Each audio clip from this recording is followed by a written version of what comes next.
जंगल में अभी बारिश हो रही है। चिड़िया के तीनों बच्चे बहुत डरे हुए हैं। उनकी माँ खाने की तलाश में घर से बाहर गई है।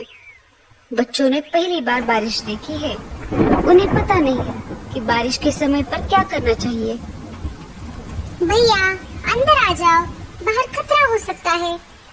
माँ ने कहा है कि मेरे आने तक घोंसले से बाहर नहीं जाना। अरे मैं बाहर झांक कर देख रहा था कि ये आवाज कहाँ से आ रही है। मैंने देखा कि आसमान से बहुत सारा पानी नीचे गिर रहा है। कुछ भी हो भैया, लेकिन तुम माँ के आने तक बाहर मत जाना। टीलू बाकी भाइयों से सबसे बड़ा और समझदार था। उस पर अपने छोटे भाइयों की देखरेख करने की जिम्मेदारी थी। अपने माँ का इंतजार करने के सिवाय बच्चे कुछ और कर भी नहीं सकते थे। इधर लाडो चिड़िया बारिश से बचने के लिए पेड़ की डाली पर रुकी हुई थी। उसे भी अपने बच्चों की चिंता हो रही थी। मेरे बच्चे ठीक तो होंगे ना? बारिश शुरू होकर भी बहुत समय हो गया है। मुझे जल्द से जल्द अपने बच्चों के पास जाना होगा। वो बहुत डरे हुए होंगे। इधर बारिश रुकने का नाम नहीं ले रही थी। कालू कौवा तेज बारिश में अपने घोंसले की तरफ जा रहा था। तभी उसे लाडो चिड़िया एक पेड़ पर बैठी हुई दिखाई देती है। वो उसके पास चला जाता है। अरे लाडो, तुम यहाँ? तुम अभी तक घर नहीं गई? इसका मतलब तुम्हारे बच्चे घर पर अकेले होंगे। हाँ कालू भैया, मुझे मेरे बच्चों की बहुत चिंता हो रही है। लाडो, मैं तुम्हें डराना नहीं चाहता, पर तुम्हें बताना ये बहुत जरूरी है। सुना है एक खतरनाक चीलों का झुंड हमारे जंगल में घुस आया है। हाँ कालू भैया, मुझे ये बात पता है। जब मैं कल बुलबुल चिड़िया के घर गई थी, तब मैंने देखा कि एक चील बुलबुल चिड़िया के बच्चों को खा रहा था। बुलबुल घर पर नहीं थी, फिर भी एक बच्चा जीवित था। मैंने उसे बचाने की ठान ली। तब मैं उस चील के पास चली गई। अरे ओ चील, छोड़ दे उस बच्चे को, नहीं तो तेरा बहुत बुरा हाल होगा। चील को गुस्सा आ गया और वो मुझसे कहने लगा, अरे ओ चिड़िया, तुम्हारा दिमाग तो ठीक है ना? भाग यहाँ से। अगर मेरा पेट भरा हुआ नहीं होता तो मैं तुम दोनों को भी खा जाता।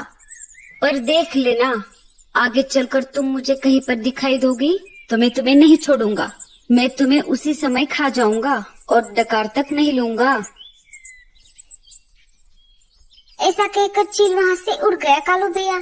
तभी वहाँ पर बुलबुल चिड़िया आ गई। उसने देखा तो वो बहुत दुखी हो गई, क्योंकि चील उसके 2 बच्चों को खा चुका था। अरे ये क्या हो गया? मेरा तो सब कुछ लूट गया। ये सब किसने किया? मैं उसे नहीं छोड़ूंगी। अरे बहन, तुम्हारे बच्चों को चील ने खाया है। अगर मैं ऐन मौके पर नहीं आती तो वो चील तुम्हारे तीसरे बच्चे को भी खा जाता। तुम्हारा बहुत बहुत शुक्रिया। मैं तुम्हारा ये एहसान जिंदगी भर नहीं भूलूंगी लाडो चिड़िया। पर मैं अब उस चील को नहीं छोड़ूंगी। मैं उसे जान से मार दूंगी। वो मेरे आखिरी बच्चे को कभी भी खाने आ सकता है। अरे बहन, जल्दबाजी में गलत कदम मत उठाना। वो सिर्फ तुम्हारे बच्चों का ही नहीं, जंगल के बाकी पंछियों का भी शिकार कर रहा है। उसे हमें झांसे में फंसाना होगा और फिर हम उसको उसके किए की सजा देंगे। बिना सोच विचार किए जल्दबाजी में फैसला लेना गलत बात है। ठीक है बहन, मैं कौन सा भी गलत कदम नहीं उठाऊंगी। अच्छा, तो ये सब हुआ था। बुलबुल चिड़िया के साथ तो बहुत बुरा हुआ। हम उस चील को तो क्या, बाकी सारे चीलों को भी नहीं छोड़ेंगे। हम उन सबको जंगल से खदेड़ देंगे। तुम जल्दी घर जाओ। हाँ कालू भैया, बारिश रुके या ना रुके, मुझे कैसे भी करके मेरे बच्चों के पास जाना होगा। ठीक है लाडो, मैं चलता हूँ। कालू वहाँ से निकल जाता है। बारिश बहुत तेज थी। खुद की जान की परवाह न करते हुए लाडो तेज बारिश में अपने बच्चों की तरफ निकल पड़ी। बारिश की वजह से उसे उड़ने में दिक्कत हो रही थी। उसके पूरे पंख भीग चुके थे, फिर भी वो रुकने का नाम नहीं ले रही थी। उसे अपने बच्चों के पास जो जाना था। वो देखो, अपना शिकार हमारी तरफ खुद चल कर आ रहा है। इस तेज बारिश में इसे खाने का मजा बहुत आएगा। अरे दोस्तों, मेरे पास तो मिर्च मसाला भी है। उस चिड़िया को खाकर हम तीनों का पेट भर जाएगा। लाडो चिड़िया शिकारी पंछियों के पास आ जाती है। अरे ओ चिड़िया, रुक जाओ, इतनी तेज बारिश में कहाँ जा रही हो? लाडो चिड़िया शिकारी पंछियों को देखकर बहुत डर जाती है। लाडो चिड़िया बहुत ही होशियार और समझदार थी, साथ ही साथ वो निडर भी थी। उसने चीलों के साथ सामना करने का फैसला लिया। जी मैं अपने घर जा रही हूँ। ऐसे कैसे जाओगी? अब तुम हमारे इलाके में आ चुकी हो। अब तुम अपने घर जाने की बजाय सीधा हमारे पेट में जाने वाली हो। उनकी ये बात सुनकर लाडो चिड़िया बहुत डर जाती है। उसे कुछ भी समझ नहीं आ रहा था। तभी लाडो के मन में एक आइडिया आ जाती है। मुझे कैसे भी करके इन सब से छुटकारा पाना होगा। अरे भाइयों, आप मुझे कैसे खा सकते हो? मुझे पहले से ही किसी ने खाने के लिए रिजर्वेशन करके रखा है। क्या? ऐसे कैसे? कौन है वो जो हमारे होते हुए भी तुम्हें खाने के लिए रिजर्वेशन करके बैठा है? वो दूसरे तीसरे कोई नहीं, मेरे खुद के पति है, जो कि एक चील है। मैंने जन्म भर उनकी सेवा की, 3 प्यारे प्यारे बच्चे दिए, फिर भी वो मुझे खाना चाहते हैं। क्या कोई अपनी खुद की बीवी को खा सकता है भला? कौन अपने बीवी को खाना चाहेगा जो जंगल में बाकी सारे इतने पंछी हैं? हाँ भैया, कोई नहीं चाहेगा, पर मेरा पति चाहता है।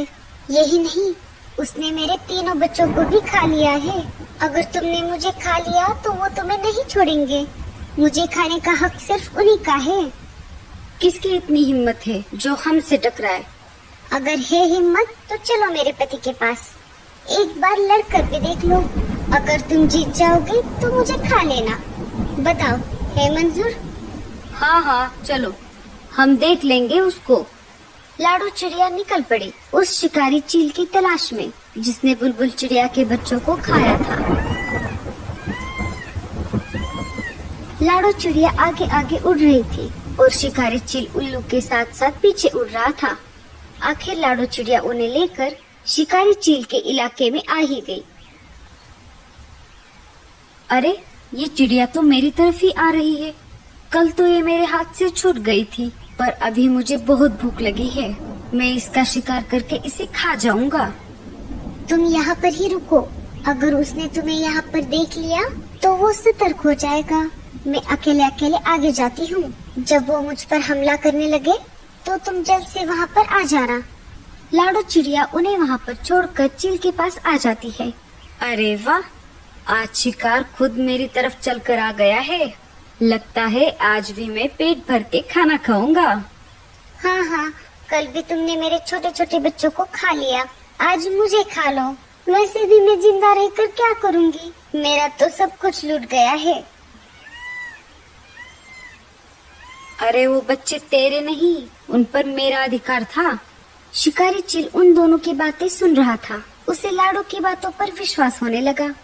इधर चील को लाडो की बात समझ नहीं आ रही थी, फिर भी उसने ये मौका हाथ से गंवाना नहीं चाहा। हाँ, जैसे मैंने बच्चों को खा लिया वैसे ही तुम्हें खा जाऊंगा। चील उड़कर लाडो चिड़िया पर हमला करने ही वाला था, तभी दूसरे शिकारी पंछियों ने उसका रास्ता रोक लिया। अरे बेटे, तने तो मौज ही कर दी। तनिक रुक जा जरा, वो हमारा शिकार है। अरे तुम सब कौन हो? उस पर सिर्फ मेरा अधिकार है। देखो देखो भाइयों, ये कैसे मेरे साथ सुलूक करते हैं। अरे बेटे, तनिक रुक जा जरा, नहीं तो तने यहीं पर ही खोल देंगे। ऐसा कहते ही उन दोनों में तेज लड़ाई शुरू हो गई। उन दोनों की लड़ाई देखकर उल्लू वहाँ से भाग गए। दोनों में इतनी तेज लड़ाई हो गई कि दोनों घायल हो गए और जमीन पर गिर गए। दोनों के शरीर से बहुत ज्यादा खून बह रहा था। लाडो दोनों के पास आकर बोली, क्यों, कैसी रही? मैंने तुम दोनों को उल्लू बनाया। ना ही मैं इसकी बीवी हूँ और ना ही इसने मेरे बच्चों को खाया है। मैंने जानबूझकर तुम दोनों में झगड़ा लगवाया ताकि जंगल के बाकी पशु पक्षी सुरक्षित रह सके। अब समझ आया, शक्ति से हमेशा युक्ति ही अच्छी होती है। अरे ओ चिड़िया, तने ये ठीक नहीं किया। उन दोनों चीलों में इतनी ज्यादा हाथापाई हो गई कि उन्हें अपनी जान गंवानी पड़ी। चलो, इनका काम तो तमाम हो गया। अरे बाप रे, इन दोनों के चक्कर में मैं तो अपने बच्चों को भूल ही गई। लाडू चिड़िया तेज उड़ते हुए अपने घोंसले की तरफ निकल पड़ी।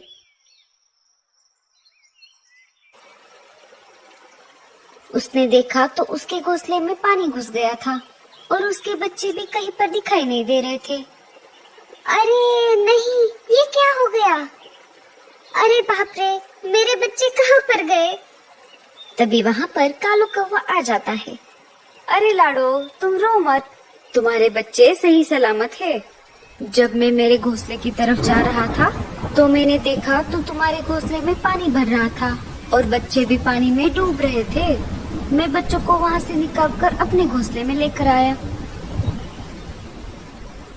चलो, बच्चे कब से तुम्हारा इंतजार कर रहे हैं। लाडो कालू कौवे के घर पर आ जाती है। अपनी माँ को देखकर बच्चों ने उसे अपने गले से लगा लिया।